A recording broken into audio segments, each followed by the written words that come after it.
Selamat sore para netizen dimanapun kita berada, salam inspirasi bagi kita semua. Ya, Jokowi mulai kelabakan melawan isu ya dugaan ijazah palsu.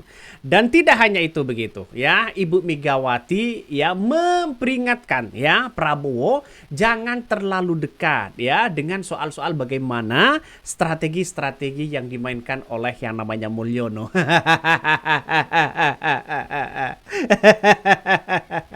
Ya, ya Ibu Megawati ya mengingatkan ya Presiden Prabowo begitu kan. Jangan terlena dengan permainan-permainan dan strategi politik Mulyono. Karena apa? Karena di lingkaran istana itu adalah orang-orang Mulyono loh begitu kan. Nampaknya manuver dari seorang Prabowo bertemu dengan Ibu Megawati ini dari bagian strategi juga ya untuk ya memberikan pukulan telak kepada permainan-permainan Jokowi. Benar nggak ya? Coba kita lihat saja apa yang kemudian disampaikan atau dinarasikan oleh Tempo begitu kan. Jokowi menemui para menteri di Kabinet Merah Putih setelah Prabowo berjumpa dengan Ibu Megawati. Kelabakan melawan isu ijazah palsu ya. Ya, kita tahu bahwa manuver-manuver itu sudah mulai terbuka kepada siapapun begitu kan ya. Dengan adanya Prabowo merangkul Ibu Megawati, ini menandakan ya perang politik sudah dimainkan ya. Bunyi ya politik sudah dimainkan begitu kan. Bunyi lonceng politik sudah dimainkan. Mengapa seperti itu, Bang? Ya kita lihat saja analisisnya. Ketika Prabowo begitu bertemu ya diam-diam bertemu dengan Ibu Megawati tanpa seizin Jokowi, nampaknya di lingkaran istana banyak yang kemudian ya mengamati betul terhadap gerak-gerik dari seorang Presiden Prabowo ini ya, dan bahkan pendukung-pendukung dan simpatisan dari seorang dari seorang Jokowi begitu banyak yang kemudian mengkritik juga kepada Prabowo. Ada apa di balik ini semua? Jadi ini menurut saya pribadi langkah apa yang dilakukan oleh Prabowo ini sangat-sangatlah bagus begitu kan ya. Sangat baik ini begitu. Jadi seperti Dasko bertemu dengan Rocky Gerung ya, terus kemudian bertemu dengan tokoh-tokoh oposisi. Ini menandakan ada sesuatu yang genting yang kemudian dibahas oleh mereka. Artinya dia dirangkul, Bos, ya.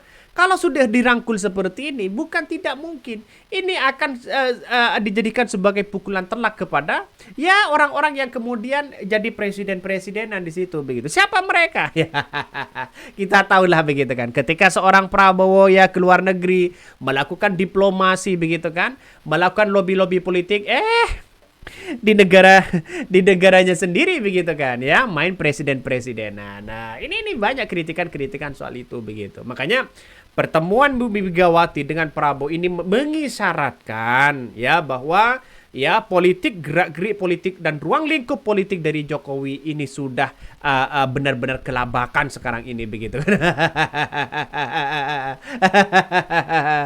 Coba kita baca komentar-komentar dari netizen begitu kan. Banyak sekali pro dan kontra ya. Kabarnya begitu, kabarnya ketika pertemuan Prabowo dengan Ibu Megawati banyak yang mengatakan bahwa ya Mulyono marah. Kabarnya begitu. Kabarnya begitu. Jadi saya kira bahwa karena Prabowo ini menjunjung ya mengapresiasi ya masakan dari Ibu Megawati, apalagi nasi goreng, kabarnya dekat-dekat ini begitu kan Prabowo kangen sekali kepada masakan Ibu Megawati, yaitu nasi gorengnya itu loh begitu kan. Ini menandakan ada tidak hanya kangen masalah soal masakannya, tapi kangen masukan-masukan dan strategi politiknya.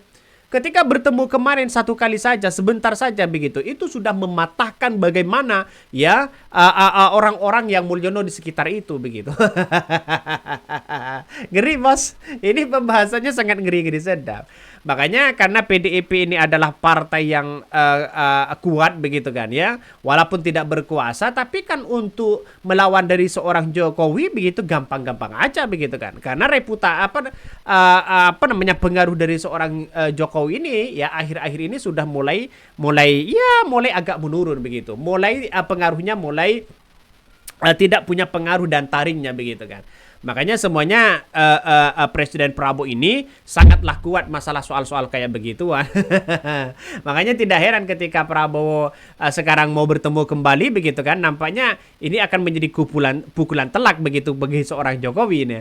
Ya bilangin ke Jokowi itu Bayu, ya gentleman dikit jadi negarawan. Hadiri sidang sesekali, jangan ya jadi pecundang. Wah, ini kering-kering. Sedap komentar dari netizen, ya dari Hosia. Ya, karena memang kita tahu bahwa ya di negara kita itu ada negara demokrasi. Ini kan yang tahu keaslian atau kepalsuan itu adalah seorang Jokowi sendiri begitu kan. Ya memang ya karena Jokowi tidak hadir ya bukan artinya bukan jadi pecundang, tidak, tapi kita lihat saja begitu kan, biar pengadilan yang memutuskan itu. Sebenarnya kalau diminta pengadilan untuk datang ya silahkan datang begitu kan, karena ini masih mekanisme begitu soal persidangan itu nanti begitu kan ya. Bahkan ada yang mengatakan wah jangan-jangan ya Jokowi sudah terpojok begitu soal-soal kayak beginian. Bisa saja bos, bisa saja itu terjadi begitu kan. Bisa saja itu terjadi karena ruang lingkup dari strategi politik yang dimainkan oleh Mulyono ini nampaknya pengaruhnya sangat kecil sekarang. Coba bayangkan ya, mulai dari Partai PAN, ya, Partai Demokrat, Partai Golkar sudah nampaknya mulai kompak dan sepakat untuk mengusung presiden di tahun 2029, yaitu adalah Presiden Prabowo sekarang ini. Ini ada dukungan yang sangat kuat pada akhirnya.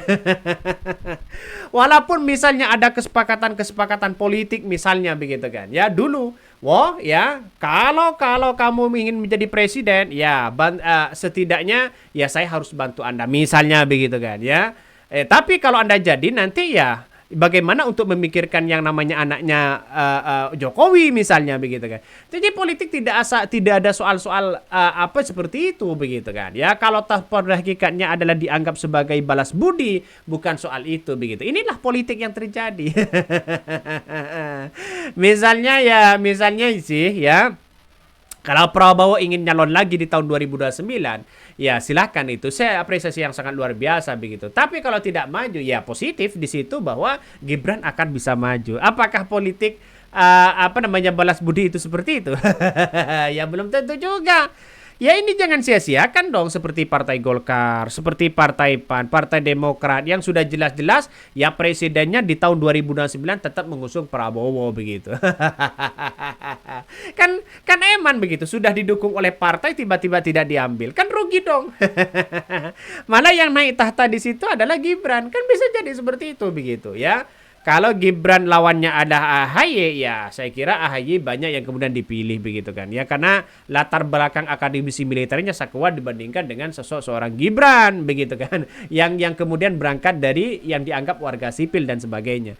Jadi artinya apa? Artinya pertemuan pertemuan Prabowo dengan Ibu Megawati mengisyaratkan bahwa begitu kan ya, orang-orang Mulyono atau Mulyono sendiri begitu kan, pengaruhnya sangatlah sedikit ya, karena ya Dasko kan orang pinter dia begitu kan ya, sana sini dekat dengan Habib Rizik, dekat dengan tokoh oposisi, dekat dengan sana sini begitu kan, desainnya dibalik itu begitu ya. Prabowo hanya menerima aja dan mengiyakan begitu kan.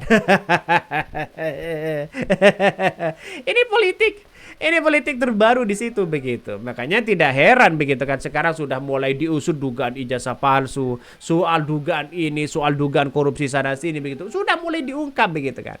Karena apa? Karena dianggap membawa biang kerok untuk kemunduran pada demokrasi begitu kan ya. Jadi saya kira demokrasi sekarang sudah seperti ini, sudah selayaknya sebagai seorang Presiden Prabowo begitu kan ya, untuk memberikan perkembangan atau kemajuan politik, apalagi soal ekonomi. Tidak ada lagi cawi-cawi begitu. Makanya perlu diapresiasi yang sangat-sangat yang setinggi-tingginya soal hukum ya. Saya kira ini sudah mulai agak berjalan ya. Semoga saja tidak ada intervensi apapun begitu, karena ini masih awal ya, sehingga ya PDIP juga akan menahan diri begitu kan, karena ini masih 1 tahun begitu, belum cukup lah, belum sampai 1 tahun ya Prabowo ini memimpin. Mungkin ada saatnya dia akan turun ke lapangan, ada saatnya mereka akan menjadi kekuatan begitu melebihi dari seorang Jokowi dan sebagainya. Makanya pertarungan politik ini kan, Jokowi kan tidak punya partai. Seandainya Jokowi punya partai ya, maka ini akan bersaing loh begitu kan ya. Makanya kesalahan Jokowi sebenarnya ya, menjadi presiden 2 periode, kenapa kok tidak jadi partai aja? Ya seharusnya membuat partai begitu, biar dia punya kekuatan ya. Kalau tidak punya partai ya mana mungkin begitu kan. Oke, mungkin itu yang kami sampaikan ya. Tonton terus channel Hodari Podcast Rakyat ini, jangan lupa di subscribe.